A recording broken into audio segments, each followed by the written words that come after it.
Skal det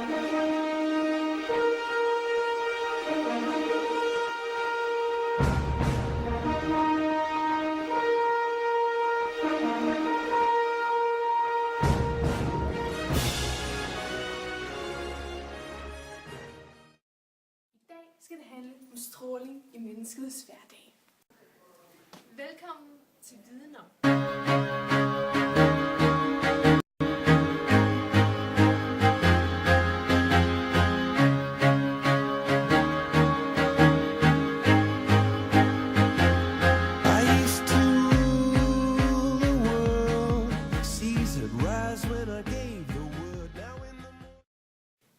Jeg står sammen med Clara Drafsbæk, som er ekspert i mobilstråling. Og det vil hun fortælle os en lille smule om. Ja, altså der er ikke noget endegyldigt svar, der faktisk beviser, om den her stråling fra mobiltelefoner kan skade os eller ej. Der er nogle undersøgelser, der bekræfter i, at det måske kunne være skadeligt, og derved fremkalde kræft. Der er nemlig sådan, at vores gener, og kromosomer og DNA, det skulle kunne blive påvirket af den her stråling, også hvis den er lav. Men der er faktisk ikke nogen beviser for det endnu. Nej. Er det så alle, der har den her mening? Nej, altså der er også rigtig mange undersøgelser, der afkræfter, at der overhovedet skulle være nogen kobling mellem de her to elementer, som mobilstråling og kræft. Og det er simpelthen fordi, at vi ikke har set noget bevis på det endnu. Så der er ikke nogen dokumentation for, at det kunne være skadeligt. Og det er jo det, kritikerne går ind og sætter en finger på. Så vi har endnu ikke fundet nogen kobling til kræft og mobilstråling, så derfor ser vi heller ikke nogen fare ved det endnu. Godt. Jeg siger tak til Clara Drafsbæk, ekspert i mobilstråling. Ja, jeg sidder her med betonlæben Susan, og hun kommer fra Solarie.dk. Hun vil fortælle os lidt om hendes sag. Ja, det vil jeg gerne. Jeg vil starte med at forklare lidt om forskellen på sollys og omkring solarie. Man har solen, der har vi 3 slags UV-stråling. Vi har UV-stråling A, det består 95% af solens stråler af, og så har vi UV-stråling B og C, og det er så kun 5%. Det der så er forskellen er, at ved solarier, der er det langt større delen, der er af UV-stråling B og C, så derfor har man mistanke om, at det går ind og ligesom er skadeligt, for den er vi ikke klar over, skulle jeg så sige. Det er vi ikke vant til at få den stråling, og det er en af grundene til, at solarier er farlige.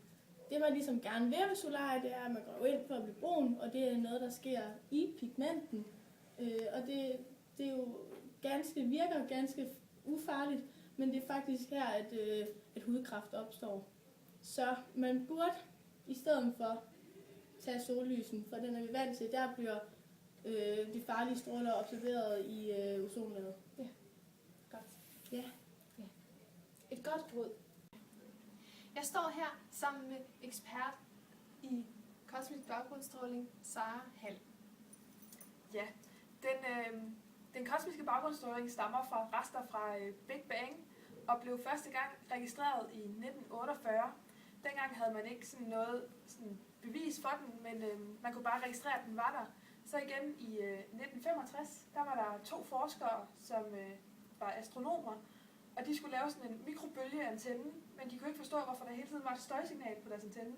Og det viste sig så at være den kosmiske baggrundsstråling. Det modtog de senere hen Nobelprisen for. Ja. Kan man så nogensinde komme til at se kosmiske baggrundsstråling med det blotte øje? I dag er den kosmiske baggrundsstråling ikke så stærk, som den har været førhen, på grund af universets udvidelse. Så nu er den på omkring 2,7 Kelvin. Men når du sidder og ser fjernsyn, er 1% af den flimmer, du ser på skærmen, den kosmiske baggrundsstråling. Okay, tusind tak, Sara. Jeg vil gerne sige velkommen til Anna Brynskov, som der er ekspert i radon. Halvdelen af baggrundsstrålingen er radon, og det har i den seneste tid været et meget kontroversielt emne. Hvorfor har det det? Radon har været et enormt kontroversielt emne, fordi at man har fundet ud af, at det ikke kun er minearbejdere, som arbejder nede i jorden, der bliver påvirket af det, men også ganske almindelige mennesker, som bare har et uskyldigt kælderværelse. Ja. Hvor kan man så finde den her radon? Ja, det er nemlig nede i jorden, under kælderrummene, og det farlige ved radon, det er, at det henfalder til nogle såkaldte radondøtre. Og de radondøtre, de er enormt farlige strålingsgasser, hvis de kommer ned i indre organer, hvilket de fx gør, hvis man indånder dem. Og hvis man indånder dem, kan det altså give lungekræft. Og hele 9% af alle lungekræfttilfælde er på grund af denne radon. Så vil jeg sige tak til Anna Brynskov. Det var viden om for den her gang. Følg med næste gang, hvor vi har om dyr og deres sexvaner.